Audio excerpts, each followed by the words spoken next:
will come back down from heaven, and the bride will be what? To meet him where? In the air. Get 1 Thessalonians 4:16. Okay? And the most devoted bride will always wait on her what? Wait on her husband. Okay? A devoted bride gonna wait.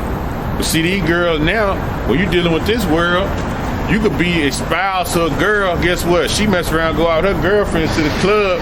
Girl, you better go on get that one last piece of thing before you get married. You see what I'm saying? Next thing you know, she didn't commit adultery. Done. First Thessalonians 4:16. She useless now. She belongs to another. On to the streets. You see? So while we wait on Yahweh Shai, we stay to the gospel, man. Don't be fucking dipping and dabbing in no other philosophies such as Islam. Don't even entertain it. Especially if you come across his truth. Man. Yeah. We can be like, hey, man, come go to church with me. Nah, man. They ain't going. You know? Go ahead. This is First Thessalonians 4:16. Go ahead. For the Lord himself shall descend from heaven with a shout. That's that noise. See? They will make that noise and warn her that they coming. So the Lord gonna descend from heaven with a shout. Go ahead. With the voice of an archangel and with the trumpet of Yahweh. Go ahead. And the dead in Yahweh Shai Mashiach shall rise first. So the people who've been in the truth and passed on while they were in the truth, they gonna be on them chariots coming to meet us in the air, man. Right along with Yahweh Shai, man. Okay, go ahead. Verse 17. Then we which are alive remain shall be caught up together with them in the clouds to meet the Lord in the air. So you gonna be caught up in the clouds, man. That's gonna be a miracle. They're gonna be amazed. Wisdom of Solomon 5:2 say they're gonna be amazed at the strangeness of our salvation. They're gonna be amazed at the marriage that's taking place right in front of their eyes. Okay, go ahead. And so shall we ever be with the Lord. Verse 18. Wherefore comfort one another with these words. Hey, you know that's what they do when you marry the girl. The mama have to comfort her and say, the father will say, you're gonna be okay, baby. You got a good husband. Just go with him and do what you gotta do. You know, he gonna love you. You got a good man right there. He gonna take care of you. That's confident words. Like, okay, woo. I was nervous. We nervous. We're gonna be nervous too. When all hell breaks, we're gonna be nervous. But the Lord said, comfort you with these words. He said, look, we're gonna meet you in the air. Them comforting words for us in that day when all hell breaking loose, man. All right. So when he come with that procession, like I said, she didn't know the exact time.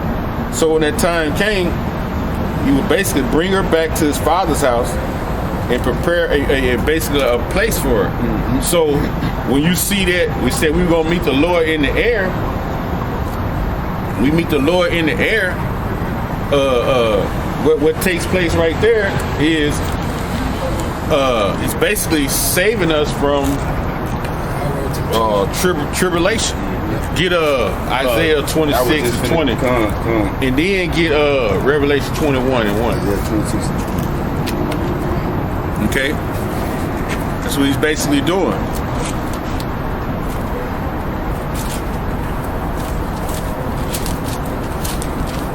All right. Comfort each other with these words, man. Just 1:1. Wait, it is first. This is the book of Isaiah chapter 26 and verse 20. And it reads, come, my people, enter into thy chambers and shut thy doors. Enter into thy chambers, go ahead, and shut the doors. And shut thy doors about thee. Hide thyself as it were for a little moment, until the indignation be overpassed. See, to the indignation be overpassed, right, man. Okay. So now you with your husband, man. You know, times are gonna be rough. So it's like he protect you. What you got, brother? This is Revelations 21:1. And I saw a new heavens and a new earth. For the first heaven and the first earth was passed away. So he said he saw a new heaven. The first heaven and the first earth will pass away, meaning the rulership of Esau. This is the rulership. This is the heaven right now that's going to pass away by thermonuclear destruction. Okay, go ahead. And there was no more sea. Go ahead. Verse 2. And I, John, saw the holy city, New Jerusalem, coming down from Yahweh out of heaven, prepared as a bride abroad for her husband. See, now you coming back. Boom, it said you gonna come back. Right? Now it said you coming back. So when the bride is with Yahweh Shai, when the bride is with Yahweh Shai and she coming back, hey brother, where's camp? I'll call you back. Y'all bust him out, Shabbat. Shalom. She coming back to he's bringing the bride is coming back to Yahweh Shai's father's house, okay, with him, okay, for the wedding party. Okay. See, we just come out of just 21. You coming back down. We come back down out of New Jerusalem, bam, we're gonna be like, okay, now we back. Boom, we're gonna touch ground. Woo, we back. New bodies, everything. Now it's time to get down. See what I'm saying? So, what you got in John 3:29? This is the book of John, chapter 3:29, and it reads, he that hath the bride is the bridegroom. Yep. But So the bride is the men of Israel, the bridegroom, Yahweh Shai. Go ahead. And it reads, but the friend of the bridegroom, which standeth and heareth him, rejoices greatly because of the bridegroom's voice. See, so now it's basically what he's saying. Who's the friend that's rejoicing? The best man. So see what I'm saying? When you go have a wedding, you got the best man. What he's doing, he's announcing them into the wedding party because it's already set up for him, that new place. Right? So that new place gonna be set up for us once we come back.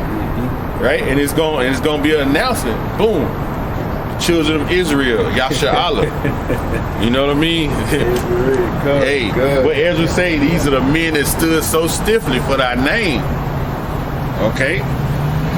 Put them crowns, man. Now it's time to go to the little party. Right? And our party gonna consist of rounding you people up. Right. Yeah. Now, get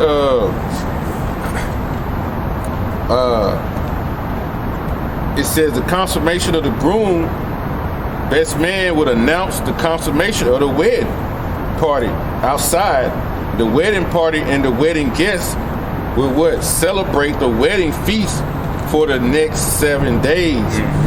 The groom and the bride would honeymoon in the bridal chambers for the next 7 days, meaning she will remain with him during what? The time of what? Great tribulation on the earth. And we just read that in Isaiah 26. Let's read that again. We just read it in Isaiah 26, man. Okay? That great tribulation. Thermonuclear destruction gonna be going on. All hell gonna be breaking loose. Okay? And this is the book of Isaiah, chapter 26 and verse 20. And it reads, come, my people, enter down to thy chambers and shut thy doors about thee. See, and that's what he gonna do. When you take your bride, she veiled up. Nobody don't know who she is. Y'all go into the room. Y'all going into the room to consummate the marriage. You go in there to pop her. You go in there to get the bed sheets. You get the blood, the token of her virginity. You might give it to the best man out the door. Then he hand it to your father, and you gonna come out and open up the bed sheet in front of the whole party, and everybody gonna scream because that was a virgin. You brought a good product to the man. See, so you know what I mean. So us, we trying to be that good product, man, to be espoused back to Yahweh Shai when he come back, man. Okay, trying to be that chaste virgin, man, pure, man. Okay, what you got? I'm gonna finish it out. Hide thyself as it were for a little moment, until the indignation be overpassed. So she gonna stay in that bed chamber with that man for 7 days, man. That's basically like the honeymoon, man. Key ringer, man. It says, said when the marriage week is over, the bride and the groom would emerge, and the bride would unveil so all could see her face. So that's when we come out the ship. They gonna know, damn, that's the nation of Israel. Shit. And we gonna know, if we done men, we gonna have different bodies, but we gonna know, oh, what's up, man? That's the Doc, man. It's Doc. Man, we made it, man. Yeah, man, I must have big shit. Car right there. Pretty big. Man, I like that. Jeweled up, man. We dripped out, baby. Dripped out, draped up, stripped out. No. Draped up and stripped out. Number one, talking. Know what I'm talking about. It's gonna be ready, man. Hey, it's gonna be beautiful though, man. That time, man, is something to think about, you know, to meditate on, because it tell you in Sirach 39, we gotta meditate on this, man. So when you read these scriptures, man, you know, the contrast with the how they married in the day and the contrast with Yahushua coming is heavy, man. It's heavy. Okay. It says, let's see. Yahweh have chosen the bride, they merge with Yahushua fully clean, righteous for all to see. So we're going to be made righteous, okay? It says, and in the wedding supper, it says they would eat the supper and would be celebrated, okay? We read that in Ephesians, right? We already read that in Ephesians. So after the marriage supper, the bride and the groom would depart for their own dwelling place to live. So that's why he said, my father's house is many mansions. We're going to get our place to live. Hey, you in charge of the fourth rim, fifth galaxy. You in charge of fifth galaxy, third rim. Boom, you're going to get your assignment. You know what I mean? You're going to get your chariot, man, and you're going to get your slaves. And y'all going to go and start, you're going to step right in there. You're going to get your slaves and y'all going to start building. Okay. So meaning Yahushua with his bride, they return spiritually to the earth, his righteous rightful home, to basically what? Rule forever. Okay. Now give me Revelation 19 and 13 and 14. And give me what's Colossians 3 and 4. I'm gonna get 2 Timothy 2 and 12. See what that say. 3 and 4.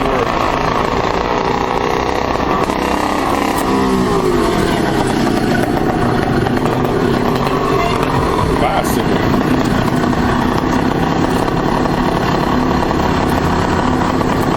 Second Timothy 2 and 12, and it says, if we suffer, we shall also reign with him. If we deny him, he shall also will deny us. Okay. So if you deny him, guess what?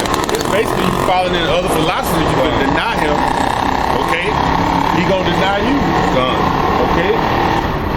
Like a wife, if you deny your husband, like we just made an analogy, and you know you finna get married, you go out try to get you one last hit off another dude. You just denied your husband, man. So what he do? No, I don't want you. Right. You tainted now. Right. You see? What you got? This is the book of Revelation, chapter 19, and verse 13. And it reads, and he was clothed with a vesture dipped in blood, and his name was called the Word of the Most High. The name was called the Word of the Most High. Go ahead.